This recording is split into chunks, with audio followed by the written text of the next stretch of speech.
इशिता, अब क्योंकि तुम बिजनेस चाहती हो तो तुम्हें ये चीजें सीखनी होंगी। उम्मीद है ज्यादा नहीं होगा। ये तो बहुत ज्यादा है। ये सभी बिजनेस का हिस्सा है, तुम्हें पढ़ना ही पड़ेगा। ठीक है। अर्जुन, क्या तुम ये सब जानते हो? ये सब दरअसल मैंने अपने भाई से सीखा था। पता है ना, मिस्टर आनंद शाह का परिवार भी तो बिजनेस का परिवार है, तो ये सब मैंने उन्हीं से सीख लिया। उन्होंने काफी कंपनियां भी खड़ी की हैं, तो मैं बस उन्हें ऑब्जर्व करके सीख गया। मिस्टर आनंद शाह, लगता है वो हमारे लिए भाग्यशाली सितारा है। लेकिन मैं सोच रही थी कि उन्हें समय कब मिलेगा। हमें उनका थैंक्स करने के लिए खाने पर बुलाना है। इशिता, मुझे नहीं लगता कि तुम्हें ये सब करने की जरूरत भी है। क्या तुम्हें जलन हो रही है? बस थोड़ी सी। मैं तुम्हारे साथ हूँ। मैं किसी और को पसंद नहीं करूँगी। मेरा मानना है एक कपल के बीच ईमानदारी बहुत जरूरी है। मुझे उम्मीद है आगे हमारे बीच जो भी परेशानी हो, हम सबसे पहले एक दूसरे से बात करेंगे। इस तरह आगे हमें कोई चीज प्रभावित नहीं करेगी। चिंता मत करो, जब मैं अमीर हो जाऊंगा तो जो चाहो वो दे दूंगा। तब तक के लिए इंतजार करते हैं साथ में। तो क्या जब तुम अमीर बन जाओगे तो मुझे छोड़ दोगे? ये सब क्या बोल रही हो तुम भी ना? कुछ नहीं होगा ऐसा।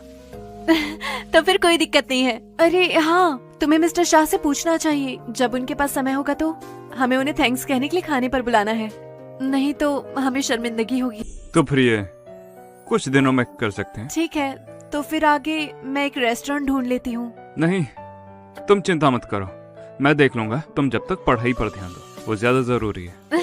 तो फिर मैं इसे तुम पर छोड़ती हूँ। अच्छा सुनो, इशिता तुम्हें ट्रीट देना चाहती है, ठीक है?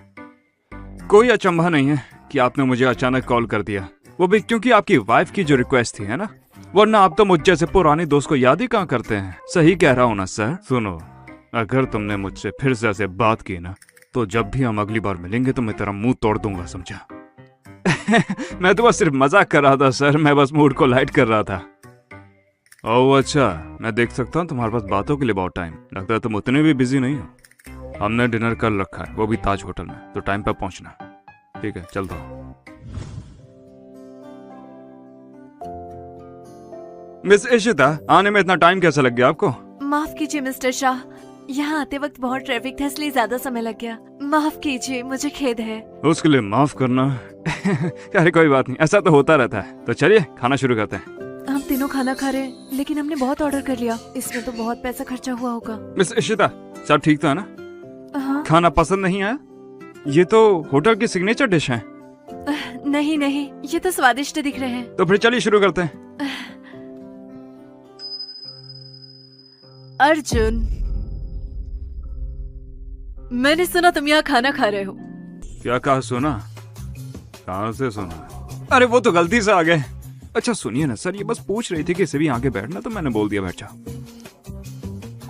मैं अर्जुन की एक्स गर्लफ्रेंड हूँ।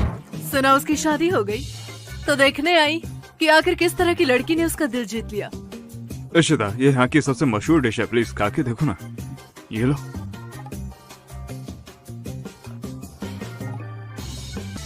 इशिता को यहाँ का खाना कुछ पसंद नहीं आया, तो क्या हम मूवी देखने चलें? कैसा रहेगा इशिता? तुम्हें भी शायद अच्छा लगे। क्या हम अभी जा रहे हैं? ये सही नहीं लगता। कोई बात नहीं, तुम लोग जा सकते हो। तो फिर बाद में मिलते हैं। Bye bye. तो क्या तुमने उन्हें इसलिए नहीं छोड़ा था कि तुम्हें लगा था वो गरीब है? मगर उसके बाद तुम चल पड़ी इस कंपनी के बॉस के पीछे, मगर तुम्हें कोई अंदाजा नहीं था कि यहाँ का असली बॉस कौन है। अब क्योंकि तुमने वो कर ही दिया, तो अब पछताने से ऐसा तो नहीं होगा कि चीजें अब पहली जैसी हो जाएंगी। सही कहा ना? ऐसा नहीं कि मैं उसे नहीं चाहती थी। ये बकवास अब बंदे करो। तुम किसी को नहीं चाहती, तुम बस खुद को चाहती हो। और अच्छा हुआ कि तुमने बॉस को छोड़ दिया। तुम वैसे भी बॉस के लायक तो बिल्कुल नहीं हो, समझे? तुम इतनी गिर सकती हो, ये तो मैंने सपने में भी नहीं सोचा था। शर्म नहीं आती है क्या तुम्हें? बताओ ना। अब तुम्हें तुम्हारी औकात पता चल गई ना, ये तो होना ही था। जल्दी करो, अपने पैर घसीटना बंद करो। तुम्हारे लिए अच्छा है कि कोई कोशिश मत करो, समझी मेरी बात को? जैसा कि आपने मुझसे कहा था, वो लड़की हमें मिल चुकी है। हम अंधेरी की पुरानी फैक्ट्री में सर। अरे सुन, ज्यादा हिलने डुलने की कोशिश की ना तो ठोक दूंगा तेरे को यहीं पर, समझी? चला जा। मैं तो एक आम इंसान हूँ, भला मुझसे इतनी नफरत कौन कर सकता है? मुझे किडनैप कौन कर सकता है? क्या ये कपूर फैमिली का काम है? क्या ये इंसान मास्टरमाइंड है? लेकिन मैं इन्हें नहीं जानती। तुम ही इशिता हो ना? बहुत सुना है तुम्हारे बारे में। मिस्टर अर्जुन मेहरा की वाइफ। तुम कुछ खास तो है नहीं जो खुद को इतना ऊंचा समझता है। समझ नहीं आता वो इतनी नीच से शादी कैसे कर सकता है। कह सकते हैं ये तो काफी रेयर है। कबीर राजन? उन्होंने अचानक कबीर राजन का जिक्र क्यों किया? जब से मैंने अर्जुन से शादी की है मैंने कभी कबीर के बारे में नहीं सोचा है। मैंने सोच लिया था कि उससे कोई संबंध नहीं है, लेकिन इस इंसान के साथ क्या बात है? क्या ये सोचता है कि मैं वो इंसान हूँ जिसे कबीर पसंद करता है? जरूर कोई गलत फहमी है। लगता है इन्होंने गलत इंसान को किडनैप कर लिया है। अरे सुनो, इसके मुंह से कपड़ा निकालो। इसकी सारी आवाज सुन के अब मेरा दिमाग खराब हो रहा है। जहाँ तक मुझे याद है हम एक दूसरे को नहीं जानते। तुमने मुझे किडनैप क्यों किया? मेरे को बेवकूफ समझा है। कबीर रायचंद की सबसे पसंदीदा औरत हो तुम। उसने मुझसे दुश्मनी ली, अब उसे इस चीज की कीमत तो चुकानी पड़ेगी। तुम गलत हो। मैं कबीर रायचंद को नहीं जानती। तुमने गलत इंसान को पकड़ लिया, मुझे जाने दो। तुम गलत इंसान हो? हाँ, शायद मैंने किसी गलत को पकड़ लिया। अब तो तुम्हें मारना पड़ेगा, या फिर ऐसा भी तो हो सकता है उसने सच्चाई ही नहीं बताई। तुम्हारा मतलब क्या है? मैं यहाँ पर सच्चाई ही तो बताने के लिए आया हूँ। तुम्हारा वो गैंगस्टर हस्बैंड वो अर्जुन मेहरा थोड़ी ना है, क्योंकि वो तो पहले ही मर चुका। उसका असली नाम है कबीर रायचंद और वो मेरा भतीजा है। ये सच नहीं हो सकता। ये बिल्कुल सच है, मेरा यकीन मानो। उसने किसी और का नाम चुराया। अब तुम ही बताओ ना, किसी और की बीवी को चुराएगा तो वो मरने के बाद चैन से थोड़ी रहेगा। तुम्हें अभी तक ये पता क्यों नहीं चला? क्योंकि तुम बेवकूफ हो। वो कबीर रायचंद कैसे हो सकता है? ये इम्पॉसिबल है। वो तो दिमाग घास चढ़ने गया क्या? सब कुछ तुम्हारे सामने ही है, फिर भी समझ नहीं आता है क्या? तुम जैसी बेवकूफ औरत मैंने कभी नहीं देखी है। सुनो, कबीर रायचंद को कॉल लगा। अब आखिरकार उसकी बीवी जो यहाँ पर है वो भागता हुआ यहाँ पर आएगा। उसे आना ही होगा, क्योंकि तुम तो उसकी पसंदीदा नई शिकार हो। बंद करो, बंद करो, उसे फोन मत करो, बंद करो। चुप रहो तुम। तुम्हें लगता है कि तुम मुझे बताओगी क्या करना है? अगर तुम बाज नहीं आई ना तो मैं इस चीज का पूरा ध्यान रखूंगा। तुम्हें एहसास होगी हाथ करना क्या होता है। हाँ हेलो, कौन बोल रहा है? प्लीज बताइए। उस कबीर रायचंद को बता देना कि उसकी बीवी मेरे पास में है, और अगर उसने चालाकी की तो अच्छा नहीं होगा। ये क्या, मुझे कुछ करना होगा? क्या मैं विदेश में कुछ ज्यादा ही रह लिया? इतना कि तुम ये ही भूल गए कि यहाँ का चार्ज कौन है? तुम्हारी हिम्मत कैसे हुई हमारे प्रोजेक्ट को रोकने की? क्या तुम सच में चाहते हो कि तुम्हारे खिलाफ कुछ करूं? मैं तुम्हें पूरे 3 दिन दे रहा हूं। अगर तुम किसी रीजनेबल सोल्यूशन या कंपनसेशन प्लान पर नहीं पहुंचे फिर तो तुम भूल जाओ प्रोजेक्ट को। चलो अब निकलो यहाँ से। सुनिए बॉस, एक प्रॉब्लम है। हाँ बताओ क्या है? आपकी वाइफ मुसीबत में। क्या कहा तुमने? मेरे पास एक कॉल आया था। उन्होंने कहा कि आपको सावधान रहना पड़ेगा वरना कुछ भी हो सकता है। उन्होंने बताया नहीं कि वो कौन है, मगर मुझे लगता है वो आपके अंकल हैं बॉस। बहुत अच्छे अंकल, इस बार तो आपने सारी हदें ही पार कर दी हैं। बॉस बताइए अब हम क्या करें? अगर हमने कुछ नहीं किया तो पता नहीं क्या होगा। हो गया क्या? हम वापस जा रहे हैं अभी के अभी। और प्रोजेक्ट का क्या? तुम्हें प्रोजेक्ट की पड़ी है? इशिता का ही ज्यादा जरूरी है। प्लेन को अरेंज करो, हम यहाँ से अभी के अभी निकलेंगे, वो भी 1 घंटे में। तुम समझ गए ना? समझ गया बॉस, मैं अरेंज करता हूँ। अब आगे आप कुछ और नहीं कर पाएंगे अंकल। तुम चाहते क्या हो? क्या तुम मेरा इस्तेमाल करके उससे धमका रहे हो? कैसे पता वो तुम्हारी सुनेगा? वो बिल्कुल सुनेगा।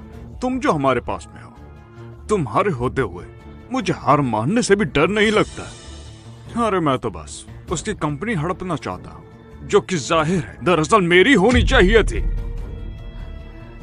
ये सुनो, इस पर नजर बनाए रखना, ये उसकी कमजोरी है। इसके बिना वो कुछ भी नहीं। अच्छा तो ये औरत कबीर रायचंद की कमजोरी है ना, तो उसके बदले आप उससे कुछ भी मांग सकते हैं। वो एक औरत के लिए कुछ भी देने के लिए तैयार हो जाएगा।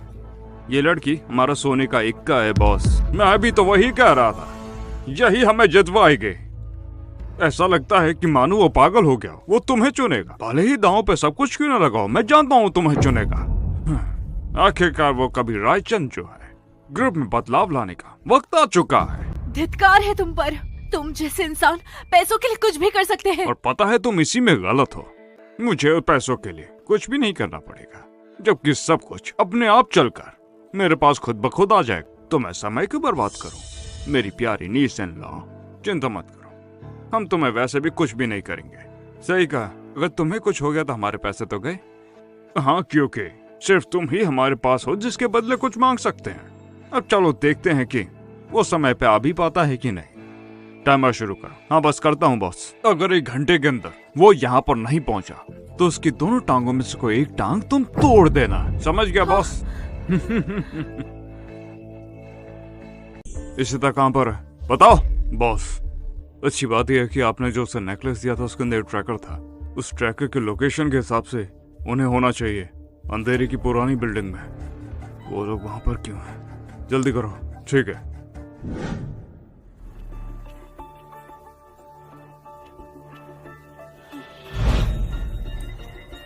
ये क्या, टाइम तो होने वाला है।